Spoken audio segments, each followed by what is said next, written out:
Welcome to Spenny and the Nets, episode 233. I'm your host, Spen Harris, and we got a solo episode tonight, but I'm still here to cover your Brooklyn Nets.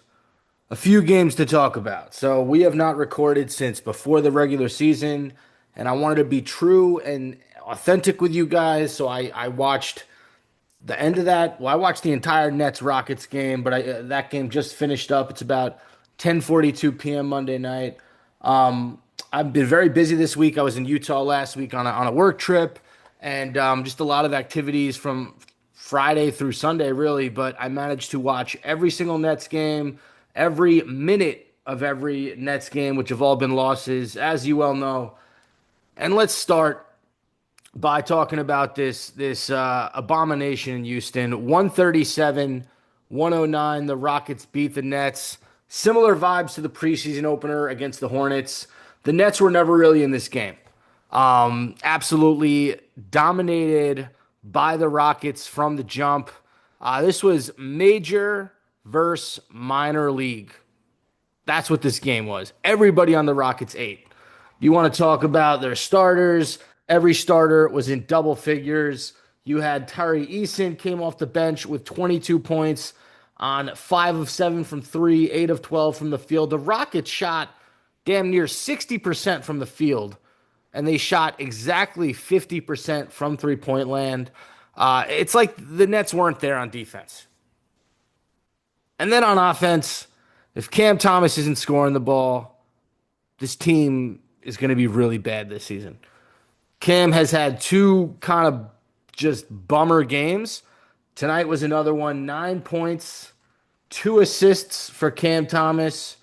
Just couldn't get into a rhythm. And credit the Rockets defense. They were making life difficult for him, double teaming him almost every time he touched the ball. He had to work to get those 9 points. I would have guessed he had 15 or 18. Just the way that he had to work to get those, I think it was those 3 baskets. You're going to see, and if you watch the game back, yeah, they weren't easy baskets. He was 3 of 9 from the field, 1 of 2 from 3. Did cross up Kevin Durant. That was probably the coolest part of his game tonight, putting Durant on skates and then nailing that step back 3. Terrence Mann actually had a pretty good game as well. I'm sorry, I got to shout out Terrence Mann. 21 points, 8 of 11 from the field. He was 3 of 5 from 3. 2 really nice putback dunks. But right now, what you're getting from this Nets team are decent individual efforts. That's all. They are not playing together.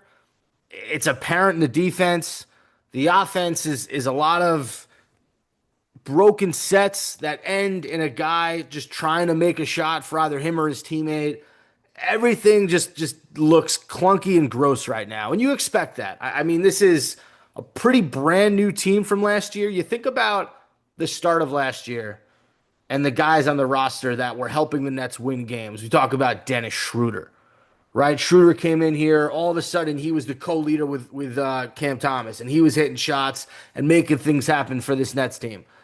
Cam Johnson, I do think Michael Porter Jr. is a better shooter and probably all-around scorer than Cam Johnson. But Cam Johnson was a guy who did the little things for this Nets team. And the effort plays were there with Cam Johnson. You didn't see a lot of that, let's call it boneheadedness that you see with Michael Porter Jr. occasionally. I mean, a rebound went off his foot today. He's not the best ball handler in the world. He sometimes loses the rock a little bit. I want to see if Michael Porter Jr. had any turnovers. He had 3 turnovers. Yeah, tied with the most on the team. Yeah, no, he was actually the team leader in turnovers tonight. So I say that like last year's team was different. They were able to win games. They were able to stay competitive because they had guys like Dennis Schroeder who had this group collected. He was a leader on this Nets team. Nets don't have that right now. When you look to the young guys in Jaeger Joyman, and Ben Seraf, and Nolan Traore, Drake Powell, and Danny Wolf, when they get out there, unless they're coming into this league like a Luka Doncic or like a Trae Young or like a LeBron James, they're not going to be leaders right away. They're not. Joyman obviously was out tonight. We saw a lot of Ben Seraf and a little bit of Traore. Seraf had some moments, as he's had in the start of this season. A few really nice assists in that first half. I think he finished with five assists in the game. And then he had two threes in the first half. And you thought, oh, wow, is Ben Surratt going to finish with like, I don't know, a 15 and 8 stat line? That would have looked cool. No. He finished with 6 points and five assists. Again, we've seen flashes, but I got to see a little bit more growth in that. Nolan Traore, 21 minutes, he had 4 points, three assists, four personal fouls. Both guys, I just got to see more from. And again, I don't expect them to be leaders, right? They're not. That's my issue with this team is there is no leader. If you want to call Nick Claxton and Cam Thomas the leaders, those are two guys who are going to be on the trading block in a few weeks.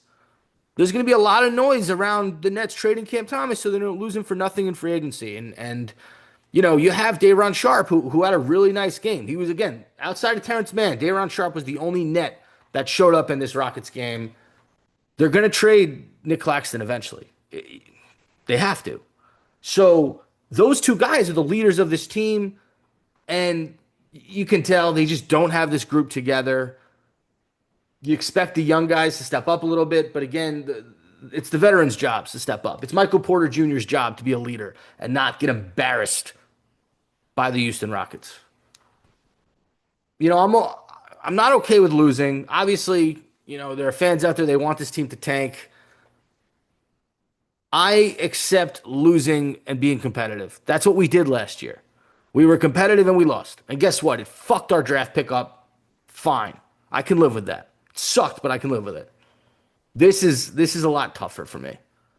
I think this is kind of a would you rather that I had in my head. I would rather the Nets be competitive out there, and at the end of the year, you let the draft lottery play out and you see where it lies, as opposed to the Nets losing every single game of the year to guarantee a top three pick. That I can't do. I can't sit through 82 games of my favorite basketball team losing every single time. I don't think any human being should have to bear that. So I would rather things play out than them lose every game. 0-4 right now. Doesn't look great. But again, one home game so far. Three on the road. Yeah, this was a tough pill to swallow. Amen Thompson, 12 points for him. He didn't have to do much. There was two plays in that first half where he burnt Ben Surratt on back-to-back possessions, just dribbled around him for the easy dunk. I got to see more from Surratt defensively. I hold my rookies to a high standard. I got to see more from Surratt defensively. I got to see him be more aggressive offensively. Um, yeah, outside of that, not much else to report in this game. Let's move on to Hornets Nets. We go all the way back to the season opener, 136-117 in Charlotte. Like I said, very similar to the Rockets game. The Nets looked lifeless on both ends of the floor, really. Just overall disappointing start to the year. 9 Hornets players were in double figures. Okay, yeah, 9 Hornets players were in double figures. They shot 47.2% from three, 53.3% from the field, and they just dominated the Nets for most of the night. This was a shit game for Cam Thomas again, and the next two games we're going to talk about were really good games for him. So we are going to talk about the good with Cam Thomas, but 15 points. He was 2 of 9 from the field, 11 of 13 from the free throw line, 2 turnovers. He was a minus 19, tied with Michael Porter Jr. for the game high at minus 19. Yeah, Nets weren't ready for this one. Jordy didn't have his guys prepared. You had Claxton, who was the high man with 17 points, but just 4 rebounds for Clax. Surratt had 8 points in this one. He was 4 of 6 from the line. He got a bucket early. It was nice again. It was nice to see him get that bucket in the first few minutes of the game, but that was it. He had one other bucket in the rest of the night. 0 of 3 from three-point range. Want to see him be a little bit more aggressive. 7 rebounds, 4 assists for Ben Surratt. Jaeger Doyman was a bright spot. He came in 22 minutes, 14 points, 4 of 6 from the field, all 3-point attempts. The stroke looks good with Jaeger Doyman. You do not have to worry about the stroke. In my opinion, Kind of the only thing that looks good on him so far is the jump shot. I have not seen a lot else to justify picking him at number 8. It's early. We're going to get to the other two games, but there's a bit of a hesitation when it comes to bringing up the ball, a bit of an uncertainty in how to attack his defender. Hasn't gotten to the paint too much. Did have 2 assists in this one, 2 turnovers, so those cancel each other out. 1 steal. But yeah, overall good minutes for Jaeger Doyman. Rest of the Nets, no one played particularly well. Michael Porter Jr. had 12 in his Nets debut, 5 of 15 from the field. Terrence Mann with 13 points, and we had Day'Ron Sharpe with 14 points off the bench. Not much else. Not much else to report.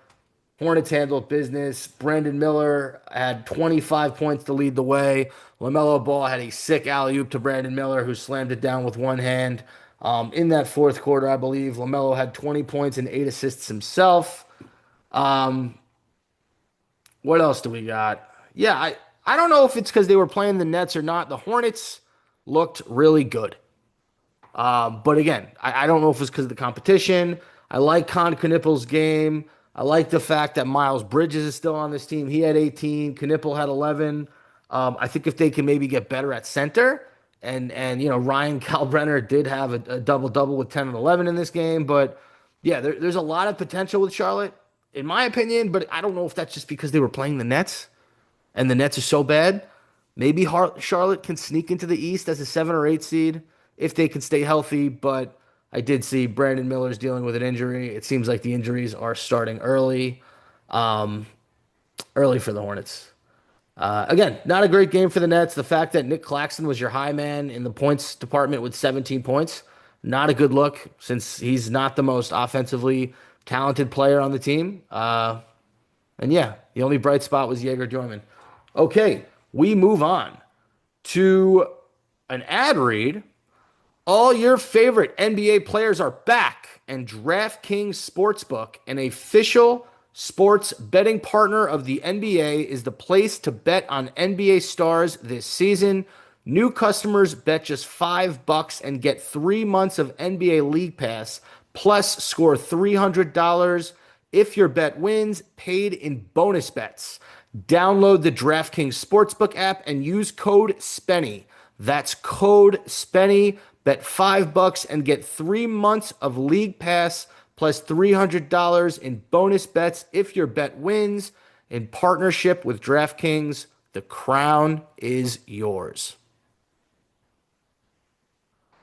All right, next up we have Cavaliers 131, the Brooklyn Nets 124. The Nets outscore Cleveland 38-23 in the fourth quarter to make this a game. This was looking like a blowout, but the Nets did show up. For the Cavs, for most of this game, this looked like a practice session. Donovan Mitchell made light work of anyone who guarded him. He had 35 in this one, and everyone on the Cavs seemed to just eat. Sam Merrill, 22 points, 6 of 10 from three-point land. Craig Porter Jr. off the bench, 14 points for him. Jared Allen, former Net, 22 points. I mean, and Evan Mobley, 13 points, quieter game for Evan Mobley, but they didn't need it. They did not need it. Every time it looked like the Nets were going to make a run, Donovan Mitchell would make a play. Sam Merrill would hit a shot. Yeah, the Nets had a tough time dealing with Cleveland's size, with Donovan Mitchell. Cleveland shot it 42.9% from three, 53.7% from the field. Similar to Charlotte's numbers in the Nets' first game, but defense is a common trend that the Nets just have not been efficient at. 131 points given up in this one to the Cavs.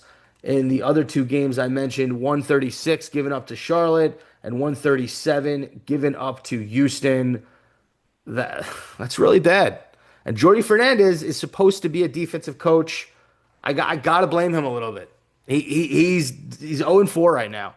And this game against Cleveland, I believe this was in Brooklyn. This was the only home game. I'll say this: Michael Porter Jr. and Cam Thomas, they showed up in this one.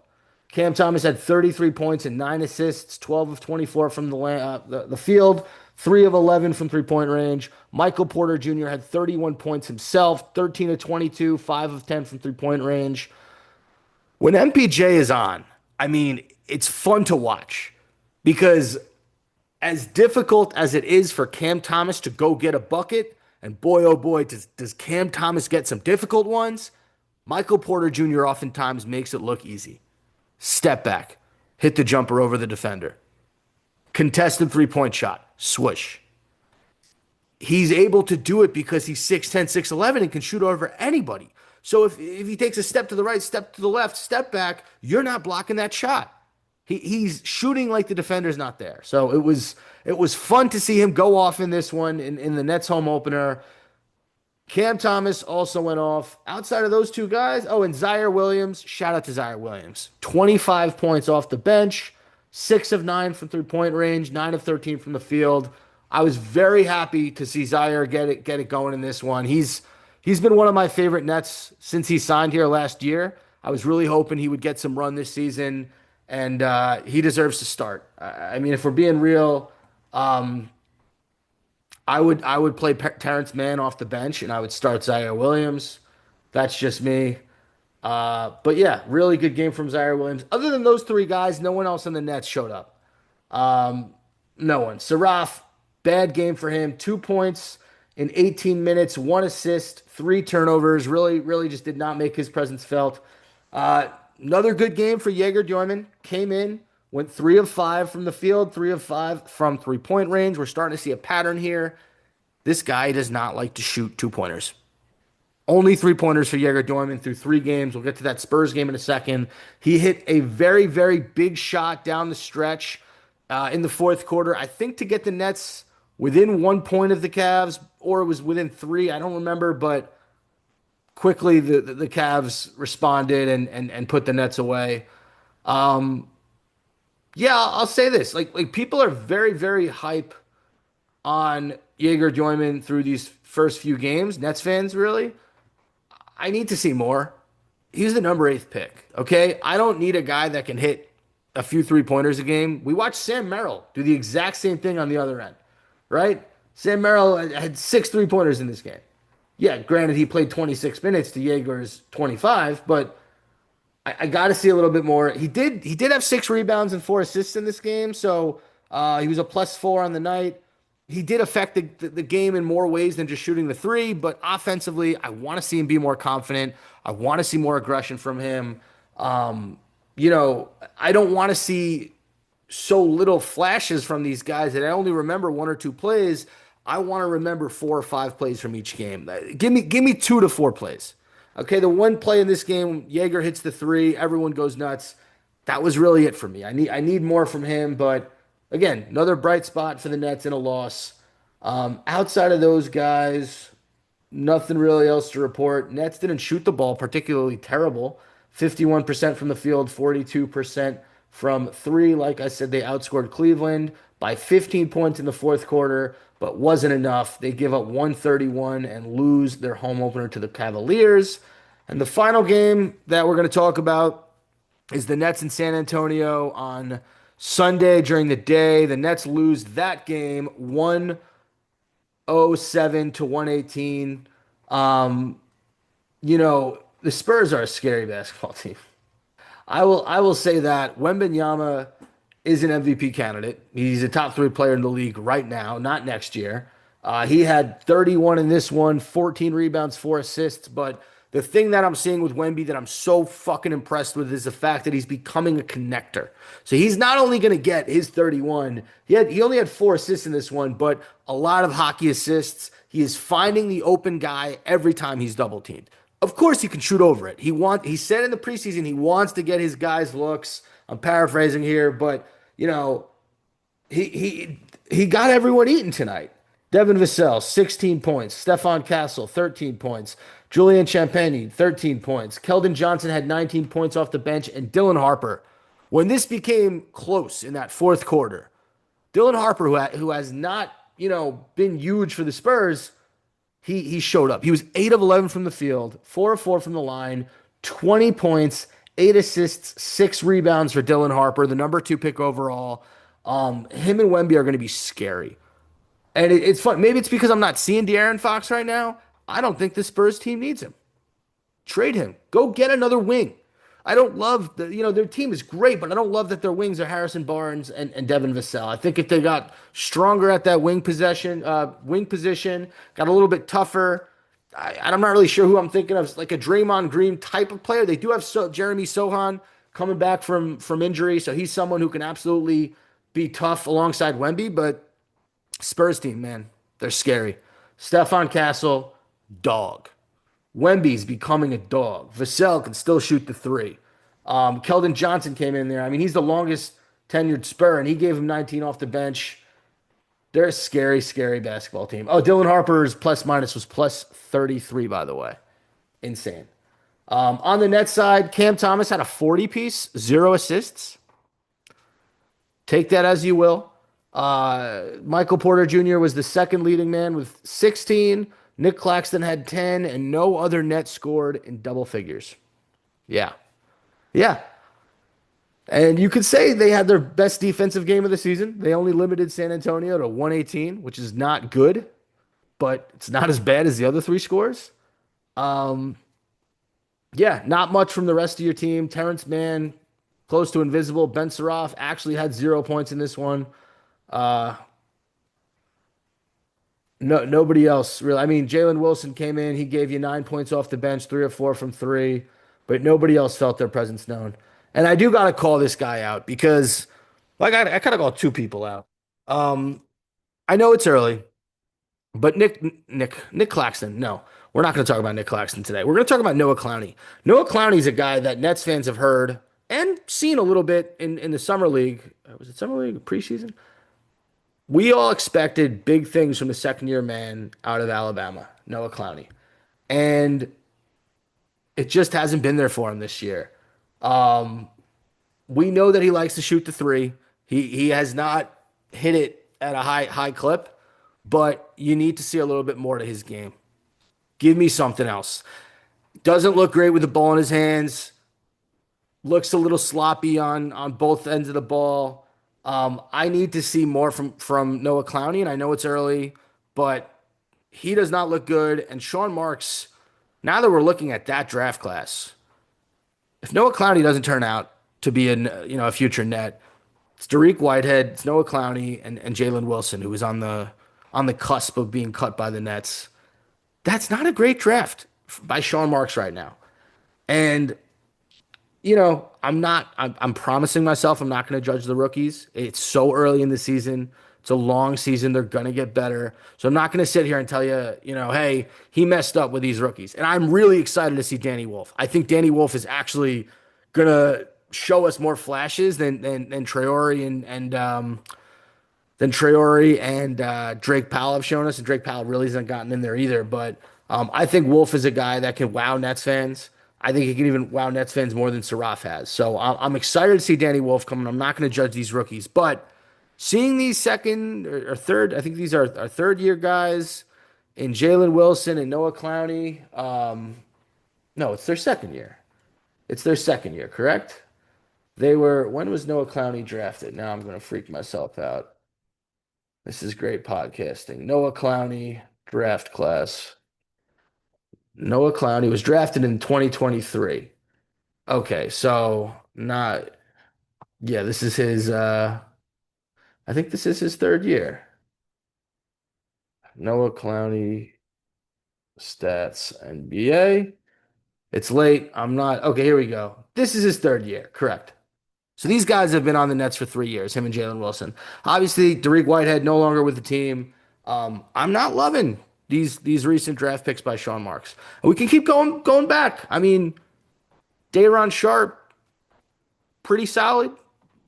Great player, no. Decent player, yes. Cam Thomas. If Cam Thomas was Sean Marks, kudos to you. Kudos to you, Sean Marks. You have a guy in Cam Thomas who's the leader on a really bad basketball team. I have not seen it happen with him in the draft. Um, you look around the NBA, who's a guy that Sean Marks drafted who's having a major impact somewhere. So I'm still believing in this draft class to pick it up, but right now, not crazy about him from what I've seen from Noah Clowney.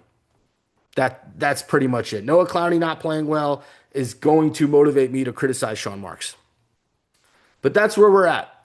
Um, a few quick would I rathers. Would I rather the Nets keep Michael Porter Jr. or Cam Thomas at the deadline? Probably Michael Porter Jr. Yeah, I think Cam Thomas is done in Brooklyn. See what you can get for him. MPJ is interesting because you just keep him around. He seems like a good vibes guy. He seems like a guy that teammates like. And Cam Thomas, you can tell he's just getting frustrated with this Nets team. So if you're going to trade one of those guys, trade Cam Thomas. I have the same question with Nick Claxton and Day'Ron Sharp. I would trade Nick Claxton. We'll see what Day'Ron Sharp can do as a full-time starter. Just check it out. What do you have to lose? You drafted both these guys, but if you're going to move on from one of them, move on from Nick Claxton. And then if I was going to take either AJ DeBunsa, Cam Boozer, or Darren Peterson, the three college stars out of BYU, Duke, and Kansas, respectfully, who do I want as a net next year? Not going to answer this question. And I'll tell you why. Because it's not worth it. It's not worth it. Gun to my head, maybe Cam Boozer. But it's not worth answering the question. So there's no metaphorical gun to my head. We're not playing this game until later, much later in the year. Okay, we're only 4 games in. I'd probably take Cam Boozer. Again, not playing the game. Okay, that does it for this week's episode of Spenny and the Nets. Thanks for listening to this solo jam at 2:33, and we will catch you next week. Thanks for listening, and go Nets.